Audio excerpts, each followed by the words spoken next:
Our Ukrainian brothers and sisters, they're at war. But in reality, war has come to them.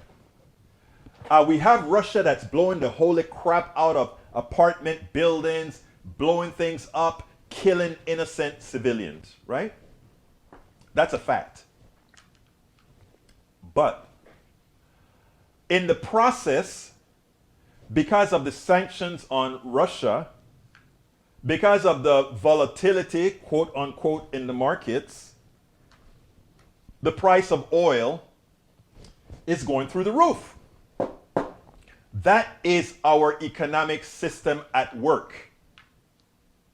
That is our economic system at work. And let me explain what it is trying to tell you. Our economic system says the following. If there is a war, the risk is on you, the people. If there are good times, the risk is on you, people. If we make a lot of money, the risk is on you, people. And let me explain what I really mean here. Why do we have troops all over the world? Why do we have bases all over the world? Why do we have several fleets in every single one of the oceans on this planet? To protect the interests of Americans. But whose interests are we really protecting?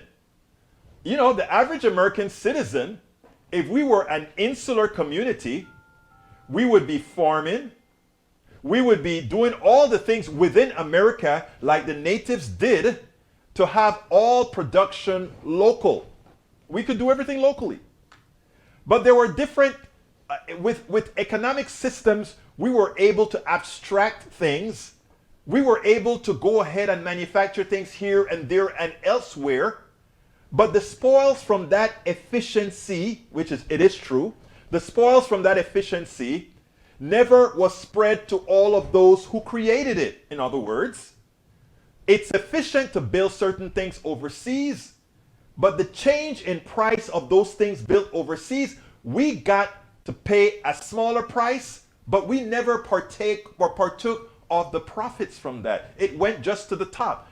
It isn't the billionaires who made the ships. It isn't the billionaires who created the intellect for all these different things. It is all of us. Collectively, we all did it.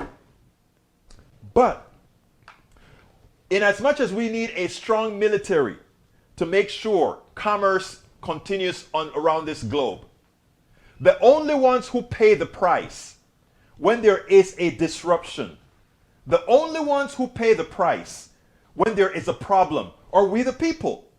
The corporate structure never pays. Inflation is always their savior. They always make it. They are always ahead. What if they ask us to be patriotic? Oh, be patriotic. You know, remember they used to tell us, go buy war bonds. Go do these. Be patriotic. When do we ask the corporations to be patriotic and not raise the prices as they are making record profits? Stop raising the prices on the average American citizen. They are going through hell. They went through the pandemic. They kept your companies alive. Some people died keeping your companies alive. But who do you ask to carry the weight of the war? The weight of the speculations in the oil market? You are asking us to do it. No, you're not asking us to do it. You are forcing us to do it. Because we got to drive to work. Because we got to heat our homes. So you, the corporations, as we look at the stock market, you have profited from the pandemic. As we have had to pay much more for things under the pandemic, you profited.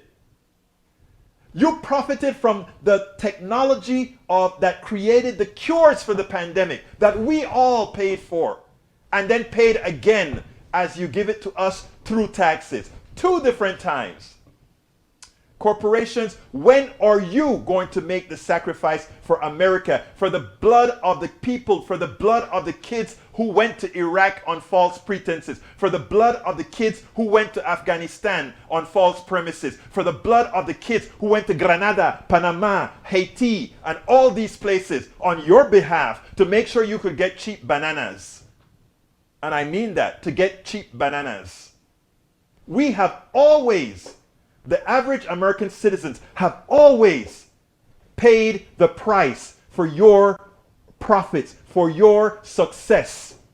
When do you as a corporation sacrifice? When do you as a corporation pay the price for what capitalism has rendered, not only in America, but throughout the world?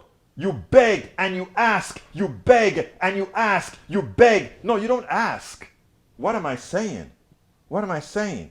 You beg and you take, you beg and you take. I remember when Mitt Romney said there are 47% of you that are takers. No! 47% of you don't even make enough money to pay income taxes. You pay every other tax. You can't afford income taxes. You know why? Because you don't pay the people enough so that they can contribute. I mean, the biggest problem I see, however, is the indoctrination into having us believe that there's something special about you capitalists. There's nothing special about you. You are just parasites.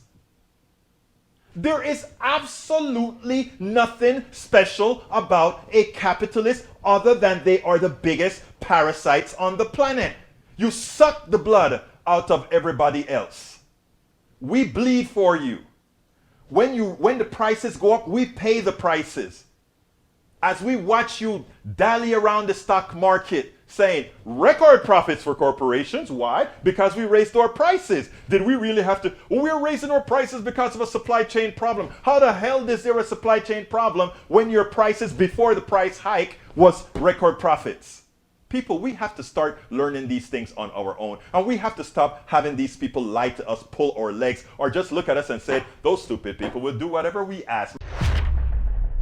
We spend a lot of time deconstructing the news, trying to parse it into a form that everybody can understand. We try to find those little nitpicks where it flies above the fray, etc.